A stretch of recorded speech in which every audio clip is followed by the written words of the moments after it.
እግዚአብሔርን የመከራና የችግር አምላክ አድርገው የሚስሉና የሚያስተምሩ የዘመናችን የከሰሩ የፍልስፍና አስተምህሮዎች ባልና ሚስት በአንድ አልጋ ተኝተው ሶስተኛ ወገን ሆኖ በኑሯቸው በትዳራቸው ገብቶ ሕይወታቸውን የሚበጠብጡ ክፉ መናፍስቶች እነዚህንና መሰል ጉዳዮችን የሚያበረቱና የሚያጠነክሩ ሕይወታችንን የሚያነቁ ወደ ንስሐ እኛን የሚጠሩ የሚስቡ ትምህርቶችን ይዤላችሁ ቀርብ ያለው እስከ ፕሮግራሙ ፍጻሜ ድረስ አብራችሁን ቆዩ።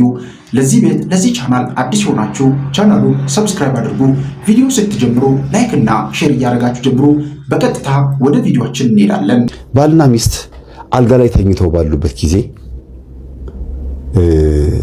በቃ ፍራሽ ተነጥፏል፣ አንሶላ አለ፣ ቤቱ ተዘግቷል፣ መብራት ጠፍቶ የራስጌ መብራት በርቷል፣ ሁለቱም ተኝተዋል። በቃ ይሄ ብቻ ነው እኛ የምናውቀው በስጋዊ ህይወት። ግን ሌላ አካል አለ፣ ሌላ ህይወት አለ፣ ሌላ የማናውቀው መንፈስ አለ።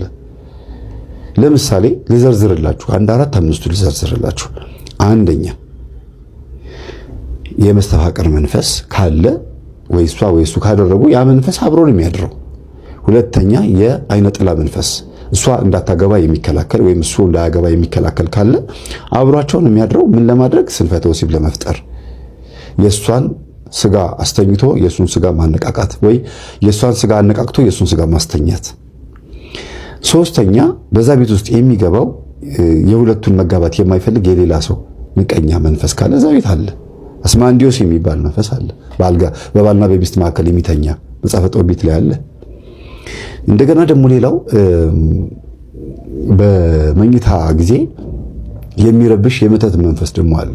ሰላማቸውን አሳጣቸው፣ አጣላቸው፣ አፋጃቸው ተብሎ እኛ ስንተኛ ቁጭ ብሎ ያሴራል። ባል ተኝቶ ሚስት የባሏን ሞባይል ትጎረጉራለች፣ ሚስት ተኝታ ባል የሚስትን ሞባይል ይጎረጉራል። ይሄው ነገር ሲያገኝ ከዛ በዛ የተነሳ ነገር እንዲጣሉ በዚህ ነገር እንዲጣሉ የማድረግ ሲስተም አሁን ያሉ። ወደ ድሮ ስትሄዱ በጣም ብዙ አይነት ሲስተሞች አሉ። ተነስቶ በር ከፍቶ የሚወጡ አሉ፣ በፍጹም የማይስማሙ አሉ። ግንኙነት በሚፈጽሙበት ሰዓት ህመም እንዲሰማቸው የሚያደርግ መንፈስ አለ። ሴቷ በተለይ እንዲያማት፣ ወንዱ ስራ ላይ ልክም ብሎ መጥቶ ሚስትን በዛ ብትል በዚህ ብትል አልታዘዝ ሲላት ተነስታ ተናዳ ትወጣለች፣ ውሽማ ትጀምራለች። በዚህ የተነሳ ባል ደግሞ ይሄን ወሬ ሲሰማ ሚስቱን ወይ ይገላል፣ ወይ ይቀጠቅጣል፣ ወይ ይፋታል። ይሄ ብቻ አጠቃላይ ትዳር ላይ የሚፈጠሩ ኮንፍሊክቶች እንዲፈጠሩ የሚያደርግ መንፈስ አለ። እስቲ ይሄን ቪዲዮ እዩትና ከዛ እንገናኛለን። ይህንን ቪዲዮ ሳቀርብላችሁ እንድትማሩበት ስለሆነ አስተውላችሁ እንድትመለከቱት እፈልጋለሁ። ይህቺ ልጅ በተኛችበት ወይ ምናልባት ባለቤቷ ታሞ ተኝቷል ሆስፒታል እና የእሱን መታመም የጠበቀ ሌላ መንፈስ ወይም የሌላ ወንድ መንፈስ ወይም አይነ ጥላ ሊሆን ይችላል። እንግዲህ በተረዳሁበት መንገድ ነው የምነግራችሁ። መጥቶ ልብሷን ሲያወልቅባት ከዛ ልብሷን በሌላ አይነት ነገር ልክኛ በጣም አሳፋሪ በሆነ መንገድ መንፈስ ሊገናኘን እንደሚሞክረው እንዴት ግራ በሚያጋባ መልኩ እንደሚገናኛት ነው የሚያሳየው። ባሏ ተኝቷል፣ ግን ደግሞ ሌላ እሱን ሊገለው የሚፈልግ የሁለቱን ትዳር የማይፈልግ መንፈስ በሁለቱ መካከል እንዳለ አድርጋችሁ ተረዱት። እንግዲህ ውድ ቤተሰቦች ቪዲዮን እንደተመለከታችሁት ነው። ስለዚህ ብዙዎቻችን በትዳራችን በኑሯችን በህይወታችን ብዙ መከራዎችን እያሳለፍን የምንገኘው አንድም ባላወቅነው ባልተረዳነው በአጋንንቱ መንፈስ ነው። አብሮን በተወለደው በአይነ ጥላው በቡዳው እንደዚሁም ደግሞ ከሰዎች በተላከ በመስተፋቅር መንፈስ እንደዚሁም ደግሞ በመተት በሟርት በተጨማሪም ደግሞ እድላችንን ቤታችንን ኑሯችንን የቅናት መንፈስ ሆኖ የተላከ መንፈስ ሲኖር ብዙ ጊዜ እንደዚህ አይነት ነገሮች በቤታችን በትዳራችን ይከሰታሉ። ስለዚህ ውድ ቤተሰቦቼ በትዳር ውስጥ የሚከሰቱ ችግሮችን አውጥቶ ወደ ውጭ ዘውዶ ለጓደኛ ለቤተሰብ ለተለያዩ ሰዎች ከመናገር በመጀመሪያ ደረጃ እንደዚህ አይነት ነገሮች ደግሞ ማውራት በጭራሽ የሚጠበቅም የሚሆን ጉዳይ አይደለም። ስለዚህ አንድም ወደ ቤተክርስቲያን ቀርቦ እንደዛ አይነት ችግሮች ሲኖሩ መነጋገርና መወያየት ያስፈልጋል። ከእግዚአብሔር ጋር ከቅዱሳኑ ጋር መነጋገር ያስፈልጋል። እንደዚህ እያደረገ መናፍስት በትዳር በባልና በሚስት መካከል እየገባ ትዳርን በመበጥበጥ ትዳሩ እስከሚፈርስበት ደረጃ ድረስ ይታገልናል ማለት ነው። ስለዚህ ወንዱን ለብቻ አድርጎ በዚኔት በተለያየ ነገር እየፈተነ ትዳሩ እንዲፈርስ፣ ሴቷንም እንደዚሁ ደግሞ በወንድ በመምሰል በተለያየ ነገር እየተገናኛት አሁን በትምህርቱ በቪዲዮ እንደተመለከታችሁት ብዙ አይነት ፈተናዎችንና መከራዎችን ይዞ ይመጣል። ባልና ሚስት አብረው ተኝተው ማታ ባል ከሚስቱ ጋር አብሯን ተኝቶ እያለ ባል ብቻውን በህልም ወይ በሆነ ነገር ሴት ሲገናኝና ራሱን በራሱ በዚህኔት በተለያየ ነገር ሲመለከት ወይም ደግሞ ሰውነቱ ሞቅ ብሎት ከሴት ልጅ ጋር ግንኙነት ሲያደርግ ይመለከታል። ሴቷም እንደዚሁ ባሏ አጠገቧ ተኝቶ እያለ ሌላ ሰው እያሰበች ሌላ ሰው እያሰላሰለች በሩካቤ በዝሙት በተለያየ ነገር ስትፈተን በአንድ አልጋ ላይ ተኝቶ እንመለከታለን። ይህ ነገር ከፍ እያለ እየባሰ ሲሄድ ትዳሩን እስከ ማፍረስና ህይወታቸውን እስከ ማመሰቃቀል ድረስ ይደርሳልና እንደዚህ አይነት ነገር የምትመለከቱ፣ ሌላው ደግሞ በጣም እንደዚህ አይነት ነገሮች የሚፈትኑት ስንፈተ ወሲብ በማድረግ ባልን የስንፈተ ወሲብ ችግር እንዳለበት እንደዚሁም ደግሞ ሚስትን ሩካቤ እንደማትወድ አድርጎ ግንኙነት በሚያደርጉ ሰዓት ላይ የህመም ስሜት በመፍጠር ምንም አይነት በትዳራቸው ውስጥ የሚጣጣም ጣፋጭ የሆነ ነገር እንዳይኖር በማድረግ ትዳሩ እንዲበላሽና እንዲፈርስ ብዙ አይነት ሴራዎችን ዲያብሎስ ያሴራልና ልንነቃ ልናውቅ ይገባል ውድ ቤተሰቦች። ስለዚህ በትዳራችን ውስጥ የሚከሰቱ ችግሮችን ይዘን ቶሎ ብለን ለጓደኛ ለቤተሰብ አውርተን ትዳራችን በተጨማሪ ደግሞ የሚፈርስበትን መንገድ ከማበጀት በመጀመሪያ ደረጃ ወደ ቤተክርስቲያን ቀርቦ በጸበል በንስሐ በቅዱስ ቁርባን በቤተክርስቲያን ውስጥ ባሉ ምስጢራት እየተሳተፉ ራስን መፈተሽና ማስተካከል ያስፈልጋል። የጸሎት የስግደት የመንፈሳዊ የተግባራዊ መንፈሳዊነት ህይወትን ስንሰራ እነዚህን ነገሮች ከስጋችን ልናርቅ እንችላለን። እነዚህ መናፍስቶች ብዙውን ጊዜ በስጋችንና በደማችን የሚቀመጡ ስለሆነ አብዝተን የምንሰግድና መቁጠሪያን የምንጠቀም ከሆነ እነዚህን መናፍስቶች መያዝና መቆጣጠር እንችላለን። እግዚአብሔር እርዳን። ወደ ቀጣይ ቪዲዮ እንሂድ። እግዚአብሔር እንትን ነው በዓለም ላይ አምባገነን እሱ ነው የሚል ነገር በቀደም ለታ ሌሊት ያው ይዘን ለመነሳት ከፈለግነው ፍልስፍና መካከል ነው። ጨለማ ቤት ውስጥ እንዳለ ተሰምቶት እንደዛ አይኑ ከእንቅልፉ ነቅቷል፣ ግን እንደዛ እንትን እያለው ነበር። እንትን ለምሳሌ ይወለዳል ከልጅ ልጅ ተወልጄ አድንሃለሁ ብሎት ቀድሞ በትንቢት የተናገረውን ነገር በኋላ ይፈጽማል። ስለዚህ እንትን በተጻፈልህ ውስጥ ከምትኖር እንትን በነፃነት ኖረህ በነፃነት አልፈህ በነፃነት በሲኦል እሳት መቃጠል ይሻላል። ዝም ብሎ ፍራፍሬ ያለበት ምናምን የበቀለበት ገነት ውስጥ ከመግባት ነፃነትህን አውጅ፣ በቃ በምድር ላይ በነፃነት ኑር የሚል አይነት አካሄድ ማለት ነው። እንደዛ ናቸው ነገሮቹ። ግን አሁን ፍልስፍናው ነው። አዎ እንሂድ። አዎ እንደዚህ በብዛት የሚፈላሰፉ አሉ። እግዚአብሔርን የቁጣና የችግር አምላክ አድርገው ካለም እንደዛ አድርገው ከሌለ ደግሞ መሆን ያለበት መንገድ ይሄ ነው ብለው መንገድ ለማሳየት ይሞክሩና በዛ አካሄድ ውስጥ የልክፍትነታቸውን ጠባይ ያሳያሉ ማለት ነው። ለኢትዮጵያዊ የለም አይሰራማ። ገብቶሃል? ለኢትዮጵያዊ የለም አይሰራም። እቺ በህፃንነት ሳታውቅም ይሁን ወስደው ያቺ በ40 እና በ80 ቀን ያቺ የምትታሰርልህ ቀን ምናምን አቤቷ እቺ የምትታሰርልህ ቀን ምናምን ማተሙ ክርስትና ተነሳ የምትባለው እሷ ስላለች ኢትዮጵያ ውስጥ የለም ብትለውም እንትን አይልም። የኢትዮጵያ ህዝብ እኮ ምንም እንደው ምድሩም ሲኦል ሆኖበት በመጨረሻ ላይም ወደ ሲኦሉ ከሚሄድ እንደው ምድር ከኛ ጋር ተስማምቶ እንደው በምድር ፈታ ብሎ ኖሮ ያው ወደ ሲኦሉ ይሻለዋል። አሁን ሁለት ሲኦል ፈረንጆች ውስጥ እንደው በምድር ተመችቷቸው እየኖሩ ነው። የኢትዮጵያ ህዝብ ወይ ለይቶለት መያዝ በቃ እንትን በህይወት ውስጥ ያልተገለጠ ወይም በአኗኗር ውስጥ ያልተገለጠ ክርስትና ምንድን ነው? ገብቷል? ክርስትና እኮ እንትን እዚህ ቅዳሜና እሑድ መጥተህ ስትሄድ ተግባራዊ አድርገው በኋላ የማትኖረው ነገር አይደለማ። ከሰኞ እስከ ዓርብ እንደ ልብህ የምትሆንበት አካሄድ አይደለማ። በእያንዳንዷ ቀን በእያንዳንዷ ሰዓት በእያንዳንዷ ደቂቃ የምትኖረው አኗኗር ነው አይደል? በቃ እንደዛ መኖር ካልቻሉ ለምን ሁለት ሲኦል እስቲ ያስቡ። ጉዳት ነው ለነሱ። ዝም ብለው የላይኛው ሲኦል ይገባሉ። እዚህ ፈታ ቢሉ አይሻልም? አንተም ንገራቸው እንደሱ። ምንድነው ፈታ በሉ? አይ በቃ ኑራቸውን በተመቻቸው ነው። መቼ ላው ላይ ሆነ ፈታ አረከው አንተ? እሷ አልፈለገማ እንትን እሷ እያለች ምን እንትን አለ ቢፈልግ እኮ አያላ አንድ ቀለታ የጓደኛው ልደት ሆኖ በጣም መሄድ ፈልጎ በወዲያው በሐሳብ እንትን ወረቀት ይመጣልሃል አልነው። በንፋስ ወረቀት ይመጣል። ይሄ ሁሉ በምንድን ነው የምትልኩት? በኢሜይል በራሱ እና ፈታ ብሎ እንዲኖር ነው። ፈታ ብሎ እንዲኖር ልነግርህ እኮ ነው። አንተ አቋረጥክ እንጂ ወረቀት ይመጣልሃል። ወረቀቱ ላይ ትንሽ ደም አድርገህ ብቻ መልሰው አለ። የደም ማህተም ተሳሰርም ማለት ነው። ያቺን ቢያደርግልህ ኖሮ ከዛ በኋላ እንደ ሰው አይደለም የሚኖረው። እንደ ሰውማ ማንም ይኖራል ተድራርሎ ተመችቶት ምናምን ከሰው በላይ። እንዴት ነው ወረቀቷ ላይ ደም የሚደረገው?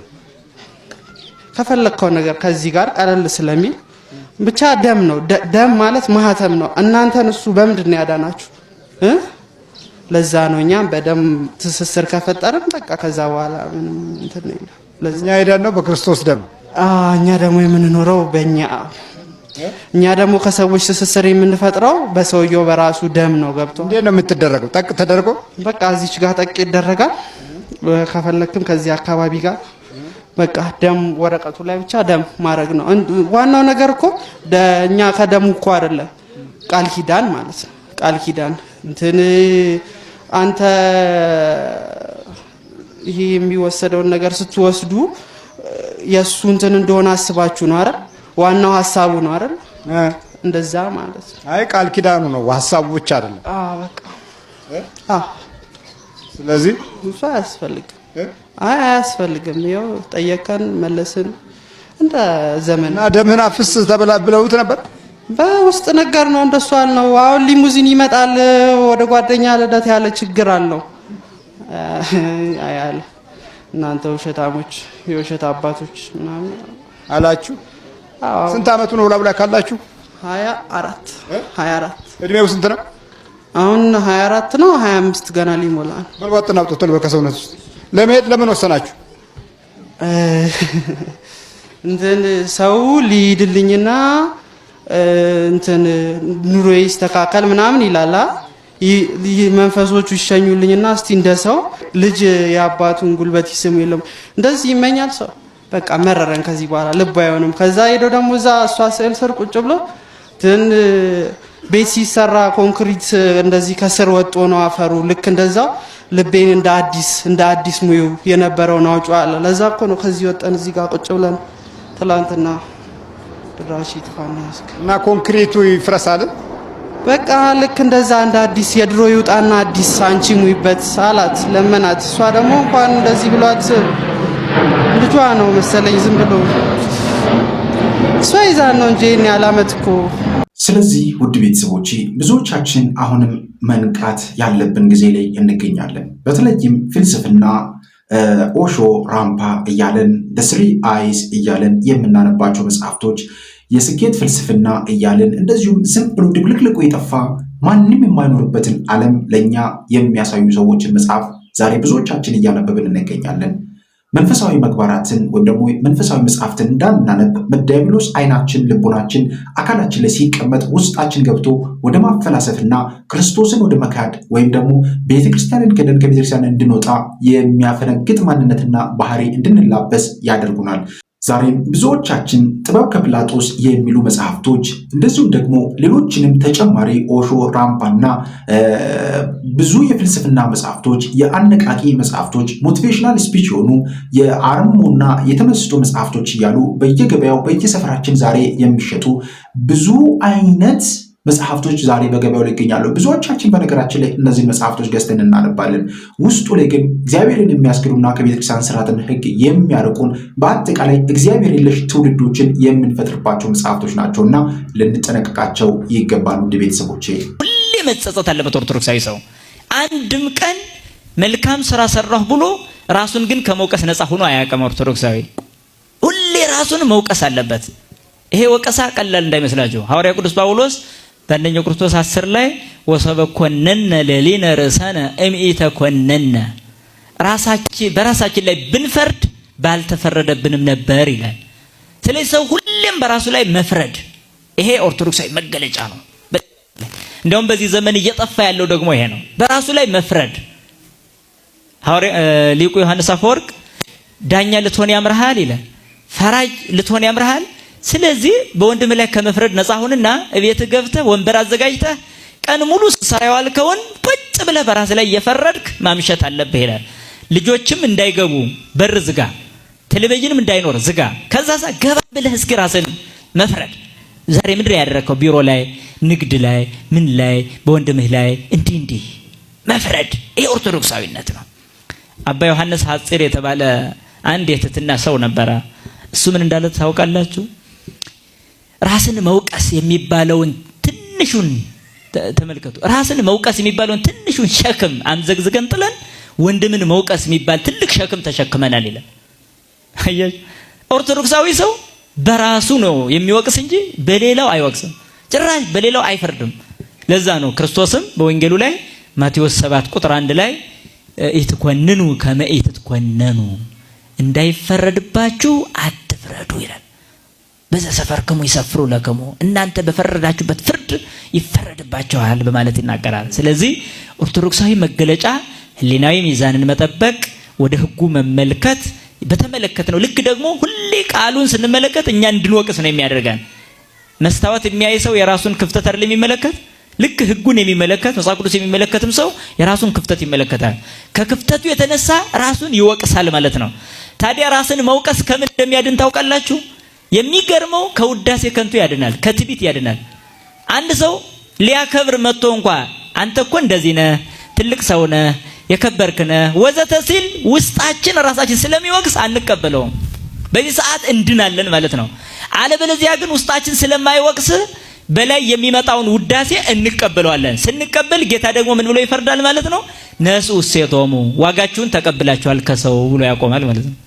በሙያችን፣ በሀብታችን፣ በጉልበታችን፣ በእውቀታችን ምስጋና ሲመጣ የማንቀበል የምንሆነው ውስጥ ወቀሳ ሲኖር ነው። በውስጣችን ካለው ወቀሳ ነፃ እስከሆነ ድረስ ሁሌም ውዳሴ ከንቱን እንቀበላለን። ውዳሴ ከንቱን በተቀበልን ቁጥር ደግሞ ከእግዚአብሔር ዋጋ እንወጣለን ማለት ነው። ይሄን ኦርቶዶክሳዊነት ደግሞ ከዚህ ነፃ መሆን ነው።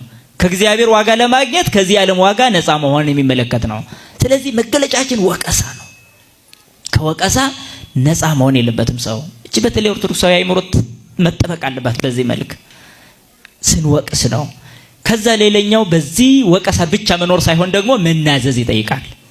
በቃ ከፍ ያሉ ጉድለቶቻችን በንስሐ አባት ስር መናዘዝ። ይሄ ጸጸት ወዴት ያደርሳል? ወደ መናዘዝ። በቃ ይሄ ነው። ያለ ካህን እንደማይዳን ነግሮናል። አሁን አንዳንዶች ካህን እንደማያስፈልግ ለመናገር ለራሱ ለእግዚአብሔር ነግራለሁ ሲሉ ይደመጣሉ። አይደለም። እግዚአብሔርማ ሳንሰራው ያውቃል። ሳንሰራው ለምታውቀው ለእግዚአብሔር ምን ትናገራለህ? ሳልሰራው ያውቅ የለ እንዴ? ሳላስበው የማስበውን ያውቃል። ሳላደርገው የማደርገውን ያውቃል። እምቅድመ ህሊና ኩሎ ያአምር አይደለም እንለው? ከሐሳብ በፊት አለ ሐሳብን ያውቃል ይላል። ስለዚህ ከሐሳብ በፊት ሐሳቤን ካወቀ አስቤ የፈጸምኩትን ነገር ለእግዚአብሔር እንዴት እነግራለሁ? ለማን የምናገረው? ለካህን። ለምን? መሰረታዊ ቁልፉ ምንድነው ካላችሁ የዚህ የንስሐ ውስጣዊ ፍልስፍናው መናዘዝ ትልቅ የኃጢአት መፋቂያ መስመር ነው። ለምሳሌ ሰው በነፍስ በስጋ ውስጥ ነው ያለ፣ ተዋህዶ ነው ያለ።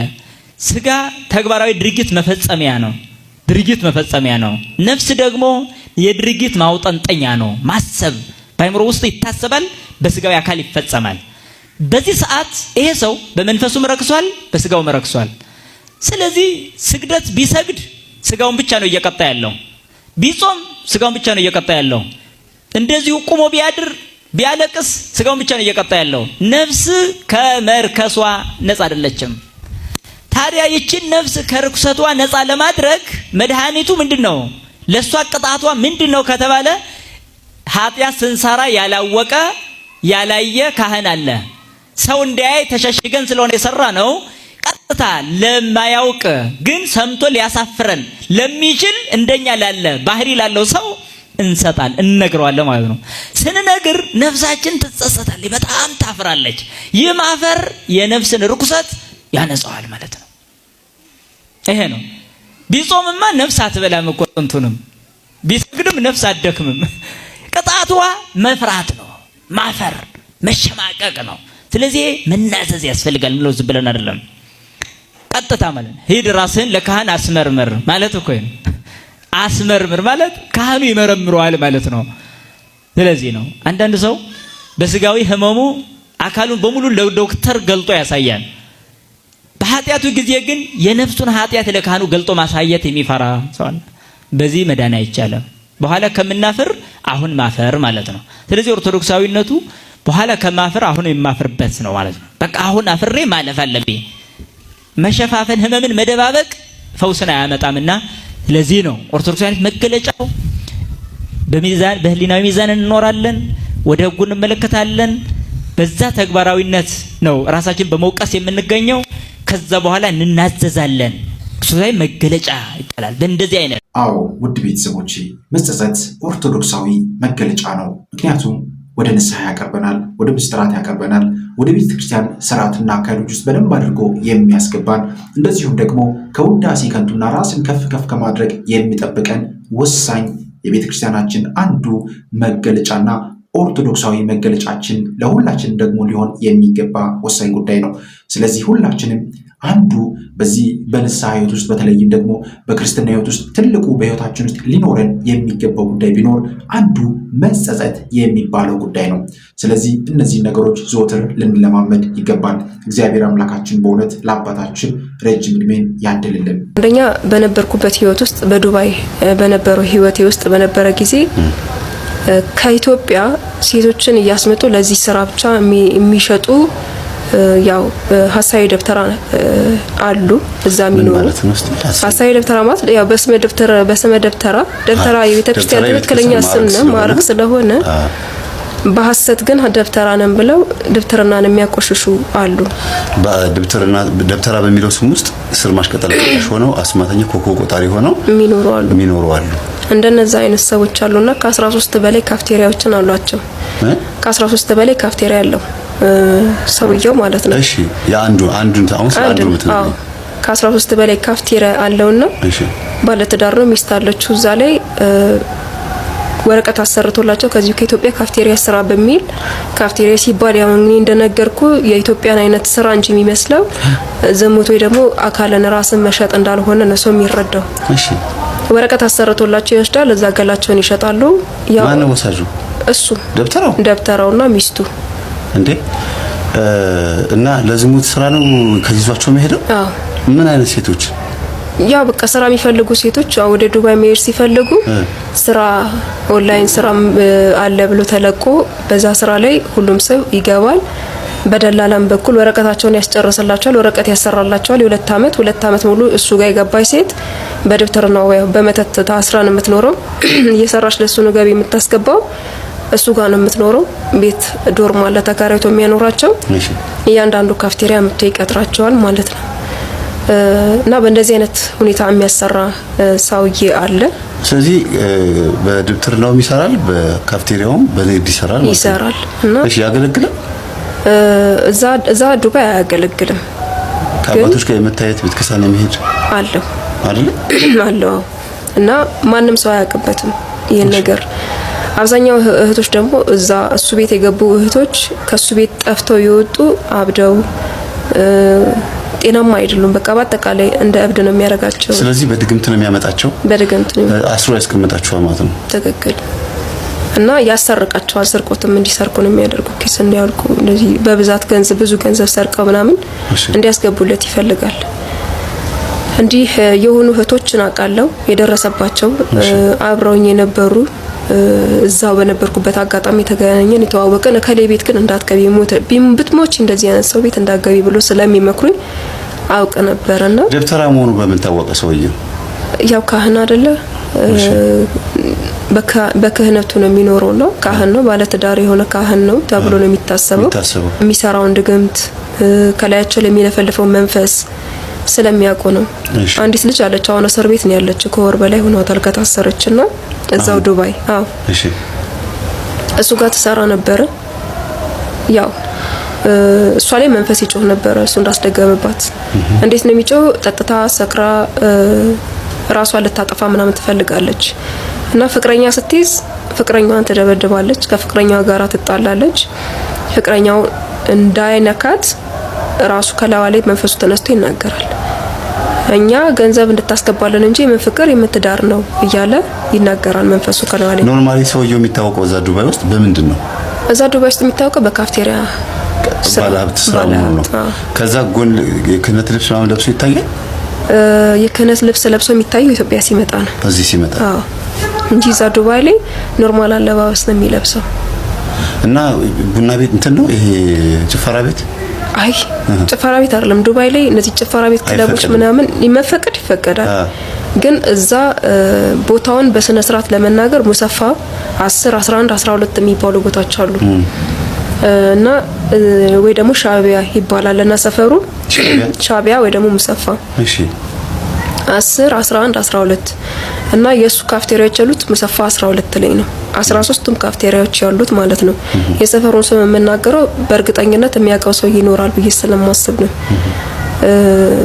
እና እዛ ነው የሚኖረው፣ እዛ ነው የሚሰራው ማለት ነው። የሚያሰራው ሰዎችን እያመጣ ከዚህ ይዞ ይሄዳል ማለት ነው። አዎ ከኢትዮጵያ በኤምባሲ በኩል ስራ አለ ብሎ በኤምባሲ በኩል ስራ አለ ብሎ የአሰሪና ሰራተኛ ተፈራርሞ ይወስዳል።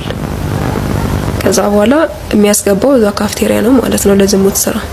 ለዚህ አጋጣሚ እንግዲህ መልእክቱን እያስተላለፈች ነው እህታችን። እዛ ቦታ ላይ እየሰራችሁ የነበራችሁ ሰዎች ኮሜንት መጻፍ ትችላላችሁ። ሌላ የምታውቁት መረጃ ካለም ደውላችሁ መናገር ትችላላችሁ።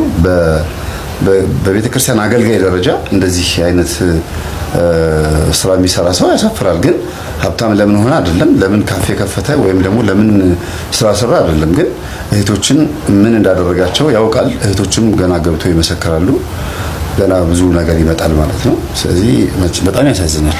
እጅግ በጣም የሚያሳዝነው። በዚህ አጋጣሚ መመረጥ እንድታስተላልፍላቸው የምፈልገው በምን ስራ ዘርፍ ነው የምትሄዱት? ስራ ዘርፋችሁን መለየት አለባችሁ። ካፍቴሪያ ሲባል በዱባይ ወይም በአረብ ሀገራት ላይ መስተንግዶ ካፍቴሪያ ሲባል ትክክለኛ የኢትዮጵያን ካፍቴሪያ የሻይ የቡና የኬኮች ካፍቴሪያ ሳይሆን የዝሙትን ስራ ነውና በአጠቃላይ የምትሄዱት ከመዳም ቤት በተለየ ሃውስ ሜድ ሆኖ በመዳም ቤት ካልሆነ በስተቀር ወይም ደግሞ በፋብሪካዎች ስራ ካልሆነ ሴልስ ካልሆነ በስተቀር እንዳትሄዱ።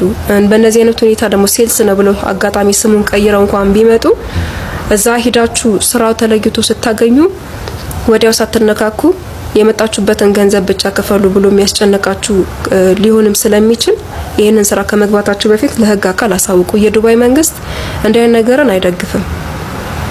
ግን ያው ተደብቀው ነው የሚሰሩት። ተደብቀው ስለሚሰሩ እናንተ ለዱባይ መንግስት ሲም ካርድ እንኳን ባይኖራችሁ ስልክ መያዛችሁ በነፃ በባዶ ሲም ካርድ በሌለው ስልክ ራሱ ለዱባይ መንግስት መደወል ትችላላችሁ። ያው ቁጥሩ አሁን ለጊዜው ረስቼዋለሁ።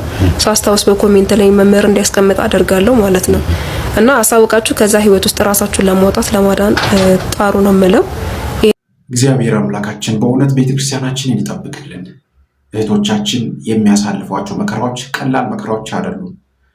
ቤተሰቦቻችን በአረብ ሀገራት በተለያየ መንገድ ከዚህ በመናፍስቱ ሀሳብና አካሄድ እየተገፉ ስራ ራሳቸውን ለመቀየር ለመለወጥ ብለው በሚወጡበት ጊዜ ስርማሹ ቅጠል በጣሹ ደግሞ በቤተክርስቲያን በተቀመጡ በማዕረጋት ስሞች ተደብቆ የክፋት ስራዎቻቸውን እየሰሩ ትውልዱን እንደዚህ መከራቸውን እንዲበሉ ያደርጋል። እግዚአብሔር በእውነት ቤተክርስቲያናችን ይጠብቅልን፣ ምዕመናኑን እግዚአብሔር ይጠብቅልን። ይህንን ነው በተደጋጋሚ በቤተክርስቲያናችን ስር መሽገው ተቀምጠዋል። ስርማሽ ቅጠል በጣሾች ደብተራዎች በቤተክርስቲያናችን የተቀመጡ ትክክለኛ የመሪጌታ ደብተራ የሚለውን በቤተክርስቲያናችን ስር የተቀመጠውን ትክክለኛ ስም ይዘው በውስጡ ግን የሚሰሩት የክፋት ስራ አስተውሉ። ውድ ቤተሰቦቼ በቤተክርስቲያን በካህን ስም የካህን አለባበስ በማዕረግ ሆኖ እንደዚህ አይነት አስነዋሪ ተግባራቶችን ይፈጽማሉ።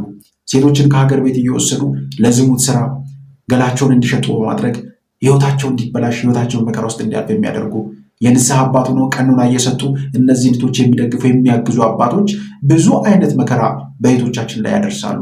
እንደዚሁም ወንዶች በብዙ መንገድ ተይዘው ድምፅ እንዳያወጡ እንዳያወሩ የሚደረጉባቸው ብዙ አጋጣሚዎች አሉ። በተለይም ከሀገር ውጭ ያሉ ቤተሰቦቻችን የሚያዩቸው መከራዎች ቀላል መከራዎች አይደለም። በተለይም ደግሞ በዩኬ በዩናይትድ ኪንግደም በካናዳ እንደዚሁም ደግሞ በአረብ ሀገራት ላይ ያሉ የሚገራርሙ እግዚአብሔር በእውነት ልቦና ይስጣቸው ያሉ ደብተራዎች አንድ አገልጋይ መጥቶ እዛ እንዳያገለል ቄስ መኮንን ማርያም ሲናገር ሰምታችኋል። ውድ ቤተሰቦቼ ብዙ አይነት መከራ እንመለከታለንና እግዚአብሔር አምላካችን በእውነት ሁላችን ይጠብቅ። በአረብ ሀገራት በተለያየ ሀገር በውጭ ሀገር የምትገኙ እህቶቼ ወንድሞቼ ልትበረቱ ይገባል። ብዙ አይነት መከራዎች በህይወታችሁ ውስጥ ያልፋሉና መጠንከር መበርታት ከሁላችሁም ይጠበቃል። ለእውቀት ብዬ ለትምህርት ብዬ ሳጠጣ ዘባረክብኝና ዘሎ እንዳይወጣ ስለሚባል በሩን ጥርቅም አድርጌ ዘጋውብህ ነው የሚሉት አባቱ። ስዘጋብህ ቤት ውስጥ ያለው ነገር ትንሽ ሳረከው ለካ ልጄ ውስጥ ነበረች። እኔ ልጄ ውስጥ መኖራን አላወኩኝም። ጓዳ ገብተህ ልጄ እንደፈርካት እየቀባጠረ እየለፈለፈ ማለት ነው።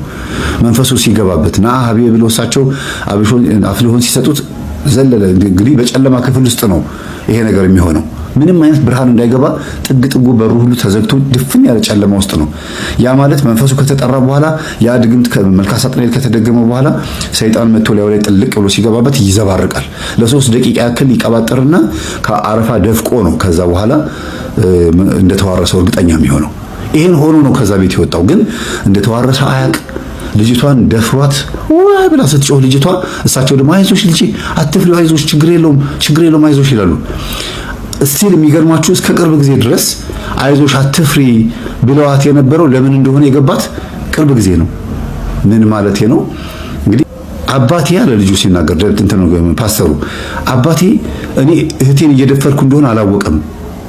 ወዲያው ሲንቀሳቀስ በጨለማ ክፍል እሷ ፈርታ የምትጮህ መስሎታል። ግን እኔ ሄጄ ለካ ደፍሬያታለሁ አለ። በኋላ ሲነግረኝ ሄዶ ደፍሯታል። ግብሩን በእህቱ ደም አጸና መንፈሱ። ከዛ ቀጥታ ልጁ እንደወጣ ያችን ከተማ ለቆ ወጣ። ታወቀ ማለት እህቱ እንደደፈራት ተዘርሮ ነው የወደቀው። ሲገባባትየው ሱሪውን አውልቆ ደም በደም ሆኖ ልጅቷ ድንግል ነበረች። እህቱ ተገናኝቷት በቃ ብዙ ነገር ተበለሻሽቶ ከዛ ቀጥቅጠው አባትየው እንዴት እንደዚህ ያደርጋል ብሎ ራሳቸው አዋርሰው እኮ ነው። ጎረቤት አውቀዋል፣ ተዋርደዋል በገዛ ሰፈራቸው። ልጁ ተነስቶ ሄደ። ወጣ አዲስ አበባ መጣ። እዚህ ወዲያ ወዲህ እያለ ስንት ሲል ቆይቶ መንፈሱን ተዋርሶታል ኦልሬዲ። ከዛ ለሰዎች ድግምት እየደገመ ሎተሪ ሲያዞር ቆየ። ብዙ ነገር ሲያደርግ ቆየና መጨረሻ ላይ ፕሮቴስታንት አዳራሽ በር ላይ ሄዶ መለመን ጀመረ። ፕሮቴስታንት አዳራሽ ላይ ሀብታሞች ይገኛሉ ስለሚባል የኔ ጴንጤ ማን ነው ፕሮቴስታንት ደግሞ ጴንጤ ደግሞ ሳንቲም አይሰጥም። ለኔ ጴንጤ አይሰጡም፣ በፍጹም አይሰጡም። ስለ ማርያም ስለምትሉ ይሁን አይታወቅም፣ ወይ ስለሚካኤል ስለምትሉ አይታወቅም፣ አይሰጡም። ለምን? በምጽዋት በመስጠት ስለሚጸደቅ እንዲጸድቁ አይፈልግም። በመስጠት ይጸደቃል። ይሄንን ደግሞ አይፈልገውም ውስጣቸው ያለ መንፈስና እዛው በር ላይ ሆኖ እንትን ሲል ዘበኛው ደግሞ አጋጣሚ ያገሩ ሰው ማለት አንድ አካባቢ አንድ ክልል አካባቢ ሆኖ ለምሳሌ ደቡብ ሰሜን እንደሚባለው ማለት ነው። ከዛ እንዴና ደህና ሰላም ነው እየተባባሉ በዛው ተገባቡ። ለምን ወንበር ያስተካከልኩኝ እንደዚህ ያርኩኝ አላገለግልም እናንተ ጋር ሲሉ ጊዜ ናግባለው። ከዛ ዘበኛው ጴንጤ ሆኗል፣ ፕሮቴስታንት እምነት ተቀብሏል። የሚችል ዘበኛው ሆኖ እዛ ወፍጮ ቤት በር ላይ ያለ ዱቄት አያጣውም እንደሚባለው ያው አብሯቸው ተቀብሏል። ለደሞዝ ሲልም ሊሆን ይችላል ደጅ የሚጠና የፕሮቴስታንት ደጅ ጠኝ ሊሆናል። ገብተው አብረው ወንበር ሲያስተካክሉ ያው አስተዋወቃቸው። አዲስ ሰራተኛ አምጥቼላቸዋለሁ ጌታ እንዲቀበል አድርጉት አላቸው። ገባ።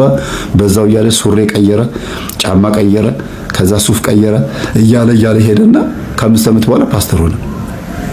ያ ሸንተረረን ፓራራን ብሎ አባቱ ያዋረሰው ያ ጨለማ ክፍል ውስጥ የተዋረሰው ሲቀባጠር የነበረውን መድረክ ላይ መለፍለፍ ጀመረ፣ ራሱን ማለት ነው። ታዲያ ይሄንን ነገር ፕሮቴስታንቶችም ራሱ ካወቁ ምንድነው ማድረግ ያለባቸው? እኔ የካህን ልጅ ነበርኩ፣ የደብተራ የቄስ ልጅ ነበርኩኝ ሲል ምን ማለቱ እንደሆነ እንዴት አይገባቸውም? ኑ ቤተክርስቲያን አማናዊ የሆነውን ስጋና ደም መጀመሪያውን በ40 በ80 ቀን ሰጣችኋለች። ከሱ ያስጣላችሁ ይሄው የደብተራ መንፈስ ነው። የቄስ ልጅ ነኝ የሚለው የነበረው ለካ አባቴ የደብተራ ነበረ እንዴ አለ። ፓስተር ነበረ። ይሄን ትምህርት ሲሰማ ፓስተርነቱን እዛው እንዳላቆመና ግን ኖርማሊ ወንድም የሚባል ማዕረግ አለ አይደለ? ወንድም ገሌ እንደሚባል ሆነ። ከዚህ እያለ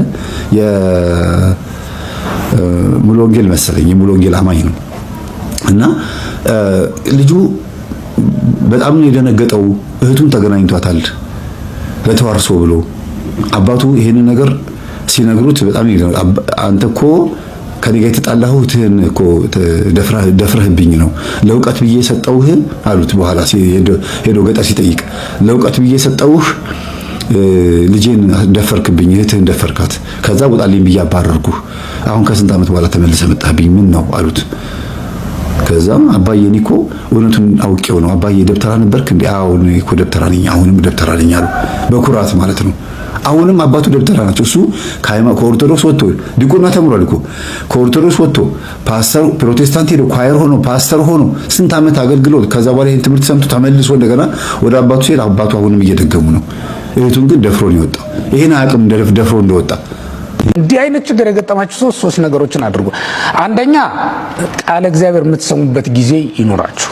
ሁል ጊዜ ቃለ እግዚአብሔር ስሙ፣ ሁል ጊዜ። ሁለተኛ በዓለም ሚዲያዎች ወይም ደግሞ መዝናኛ የምትሏቸውን ነገሮች ለመቀነስ ሞክሩ። ሙሉ በሙሉ በአንድ ጊዜ መተው ባትችሉም እንኳን ለመቀነስ ግን ትችላላችሁ። እሱን ማድረግ ይኖርባችሁ። ይሄ ስለ እግዚአብሔር ብላችሁ የምትከፍሉት ዋጋ እንደሆነ ለራሳችሁ ንገሩት እንጂ እምቢ ይላል፣ ሱስ ይሆናል፣ አውቃለሁ፣ ያስቸግራል። ግን ለራሳችሁ ይሄ ስለ እግዚአብሔር ብዬ የማደርገው ነው፣ አይኔን ለመቀደስ፣ ልቤን ለመቀደስ፣ ሰውነቴን ለመቀደስ የማደርጋት ተጋድሎዬ ናት ብላችሁ ወስኑ። ይሄን ትችላላችሁ በእርግጠኝነት ይሄን ማድረግ። ምንም እንኳን ለጊዜው ቢመራትም ለነፍሳችሁ ለእግዚአብሔር ነው ብላችሁ ከነገራችኋት ማሳመን ትችላላችሁና እሱን በማድረግ ራሳችሁን አለማምዱ። ወደ መንፈሳዊ ሕይወት ለማምጣት ራሳችንን እንሞክር። ሶስተኛ የቅዱሳንን ወይም ደግሞ የጸኑትን ተጋድሎ በማሰብ ተጋድሎ እንዴት ነው በመንፈሳዊት የበረቱት የጸኑት በማለት እሱን በደንብ ማየት ያስፈልጋል።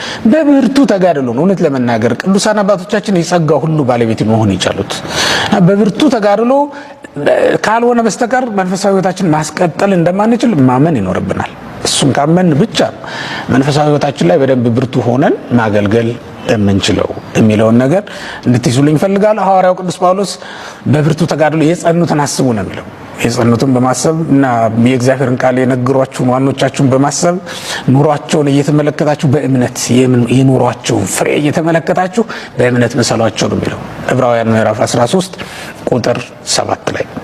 ስለዚህ በእምነት የጸኑትን ለመምሰል በእምነት የጸኑትን ማሰብ ግድ ይለናል። ገድሎቻቸውን ተመልክተን ስራቸውን አይተን እነሱ እንዴት እንዳሸነፉት እንዴት እንዳለፉት ማወቅ መመርመር ይኖርብናል። ይህን ካደረግን በእርግጠኝነት በአጭር ጊዜ እንነሳለን። አትሳቱ ክርስቲያኖች፣ የእግዚአብሔር ቃል የታመነ ነው። እግዚአብሔር ምን ይላል? እኔም በመጨረሻው ቀን አስነሳዋለሁ ነው የሚለው። ይህን ያለው በመንፈሳዊት ለደከማችሁት ለእናንተ ነው። ይህን ያለው በመንፈሳዊ ሕይወታችን መዛል ለገጠመን ሞት ሳይቀር ለከበበን ለኛ ነው። እኔም በመጨረሻው ቀን አነሳዋለሁ። ይህን እንዳለ ክርስቶስ አስቡ። ይህን በማሰብ እግዚአብሔር ሊያነሳኝ ይፈልጋል ዛሬ። ስለዚህ እጄን እሰጠዋለሁ። እንደ ጴጥሮስ መስጠም በጀመረ ጊዜ እጁን አውጥቶ ወደ ጌታ ጮኸ አይደል? ጮኸ እኮ። ያን ጊዜ ጌታ ምን አለ? እጁን ያዘና አወጣው። እጃችንን ይዞ ያወጣናል። መስጠም ጀምረናል፣ አውቃለሁ። መስጠም ጀምረናል። ባህሩም እየዋጠን ያለው ግን ክርስቶስ ደግሞ እጃችንን ይዞ የሚያወጣን ጌታ እጁን ወደኛ የዘረጋበት ቀን ዛሬ ነውና እኛ በመንፈሳዊ ሕይወታችን ለመዳን ዛሬ መነሳት ከፈለግን መቁረጥ ከፈለግን በእርግጠኝነት ክርስቶስ ነፃ ያወጣናልና ነፃ የሚያወጣ ሃይማኖት ይዘን በኃጢአት ባርነት ውስጥ ሰጥመን ሞተን እንዳንቀር ለኃጢአት ተገዝተን ዲያብሎስን በላያችን ላይ አሰልጥነን በመከራ እንዳንወድቅ በስጋም በነፍስም መከራ እንዳያገኘን አምላካችን እግዚአብሔር ይርዳን። ሁላችንንም እኔንም እናንተንም በመንፈሳዊት የበረታንና የጸናን እንዲያደርገን እግዚአብሔር ቅዱስ ፈቃዱ ይሁንልን። የእናታችን የእመቤታችን የቅድስት ድንግል ማርያም አማላጅነቷና ጸጋ ረድኤቷ ከሁላችን ጋር ይሁን። እንግዲህ ውድ ቤተሰቦች በዛሬው ቆይታችን በዛሬው ትምህርቶቻችን እነዚህንና መሰል ጉዳዮችን ለመዳሰስ ለማየት ሞክረናል። በቀጣይም እንደዚሁ የሚያነቁ የሚያበረታቱ መንፈሳዊነታችንን የሚያሳድጉ ከፍ የሚያደርጉ ሌሎች ቪዲዮዎችን ሌሎች ትምህርቶችን ይዤላችሁ እስከምንገናኝ ድረስ የቅዱሳን አምላክ ከሁላችን ጋር ይሁን። ለዚህ ቤት ለዚህ ቻናል አዲስ የሆናችሁ እስካሁን ይህንን ቻናል ሰብስክራይብ ያላደረጋችሁ ቻናሉን ሰብስክራይብ አድርጉ። ቪዲዮን ሁላችሁም ስትጀምሩ ከዚህ በፊት እንደተናገርኩኝ ቪዲዮን ላይክና ሼር እያደረጋችሁ ጀምሩ። ይህ ትምህርት ለብዙ ሰው እንዲዳረስ ሁላችንም እናድርግ። እግዚአብሔር አምላካችን ከሁላችን ጋር ይሁን። እንግዲህ ሁላችሁንም አመሰግናለሁኝ። ቻናላችን 22000 ሰብስክራይበር ገብቷል። እግዚአብሔር አምላካችን ከዚህ በላይ የምናገለግልበትን እድሜና ጸጋ እግዚአብሔር አምላካችን ለሁላችንም ያድለን። ሁላችሁም ባላችሁበት እግዚአብሔር አምላካችን ይጠብቃችሁ። ይህ የእናንተ ማስተዋጽኦ ነው። ምክንያቱም ሁላችሁም ይህንን ቻናል እዚህ እንዲደርስ ብዙ ነገር አድርጋችኋልና አሁንም ደግሞ ከዚህ በላይ ከፍ ብሎ ብዙ አገልግሎት የምናገለግልበት እንድንሆን እግዚአብሔር አምላካችን ሁላችንንም ያግዘን። ስለዚህ ሁላችሁም ኃላፊነታችሁን ተወጡ። ይህንን ቪዲዮ ለብዙ ሰዎች ሼር አድርጉ። ይህ ቻናል ብዙ ሰዎች ከደርሱ ብዙ ሰዎች እንዲማሩ እንዲለወጡ እናድርግ። ስለዚህ ሁላችንም ልንበረታ ልንጠነክር ይገባል። እግዚአብሔር አምላካችን ጉልበታችን ኃይላችን ይሆነን። ይቆየን። አሜን።